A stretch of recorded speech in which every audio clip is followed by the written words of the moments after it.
Saudara Juliana de Souza Pereira Marins, pendaki asal Brasil terjatuh di sekitar Cemara Nunggal atau Cemoro Nunggal saat mendaki Gunung Rinjani. Posisi Juliana diketahui berada 400 meter dari titik awal jatuhnya korban. Proses evakuasi Juliana pun jadi sorotan warganet internasional. Namun sebelum kita ke proses evakuasi Juliana, kita lihat dulu bagaimana kronologi Juliana bisa terjatuh pada 21 Juni dini hari. Juliana Marins mendaki Gunung Rinjani bersama rekan-rekannya dan seorang pemandu lokal melalui jalur Sembalun. Ada 3 jalur menuju puncak Rinjani, yakni jalur Torean, jalur Senaru, dan jalur yang paling populer adalah jalur Sembalun di Lombok Timur, Nusa Tenggara Barat. Sembalun memiliki ketinggian 1.100 meter di atas permukaan laut dan menuju puncak Rinjani harus melewati 3 pos awal, yakni pos 1, pos 2, dan pos 3 sebelum tiba di campsite atau tempat berkemah sebelum melakukan summit attack ataupun menuju perjalanan ke puncak Rinjani. Kalau di campsite Pelawangan Sembalun, ini adalah ketinggiannya mencapai 2.600 meter di atas permukaan laut, sementara puncak Rinjani memiliki ketinggian 3.726 meter di atas permukaan laut. Artinya ada sekitar 1.100 meter.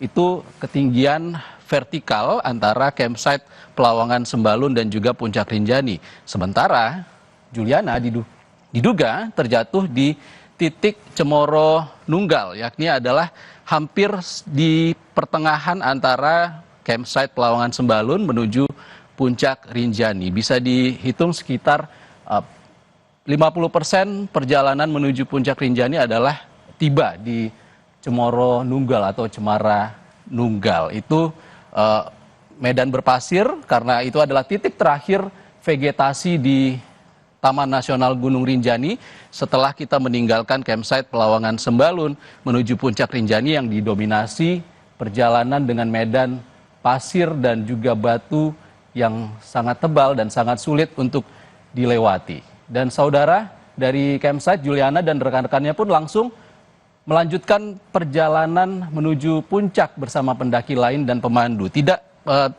menginap dulu di campsite Pelawangan Sembalun. Saat tiba di titik Cemoro Nunggal itu, Juliana dilaporkan kelelahan dan diminta oleh pemandunya untuk beristirahat.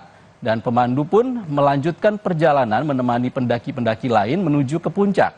Juliana yang tak kunjung menyusul rombongan, pemandu pun memutuskan kembali ke lokasi Juliana terakhir beristirahat di sekitar Cemoro Nunggal ataupun setengah perjalanan menuju puncak Rinjani. Namun ia tidak ada di sana. Dari titik tersebutlah pemandu melihat cahaya di bawah jurang yang mengarah ke Danau Segara Anak. Pemandu pun segera menghubungi otoritas untuk meminta bantuan untuk evakuasi. Lalu bagaimana proses evakuasinya? Kita lihat wall data berikutnya.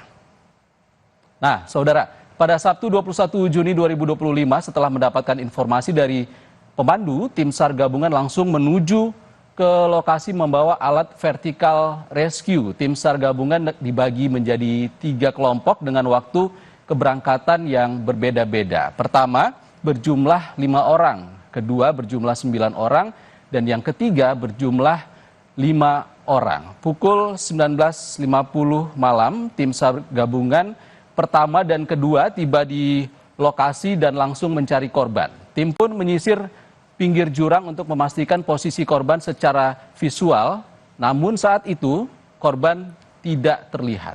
Lalu pada Minggu, tanggal 22 Juni 2025 besoknya, tim SAR gabungan keempat tiba di Pelawangan Sembalun untuk melakukan pencarian yang dimulai pukul 9 waktu Indonesia Tengah. Namun belum juga berhasil mencapai titik lokasi korban. Petugas pun mencari korban menggunakan drone, namun tidak bisa maksimal karena terkendala cuaca yang saat itu tengah berkabut. Pada Senin 23 Juni 2025 besoknya pukul 7.59 waktu Indonesia Tengah pagi, alat UAV berhasil menemukan lokasi keberadaan korban. Koordinat korban 400 meter dari awal jatuhnya korban dengan kondisi jurang yang terjal. Tim SAR saat itu dibantu 9 orang porter untuk dukungan tali dan alat-alat lainnya. Besoknya saudara, 24 Juni 2025, helikopter Basarnas pun diturunkan. 19 petugas tim SAR melanjutkan evakuasi menuju Danau Segara Anak melalui akses alternatif.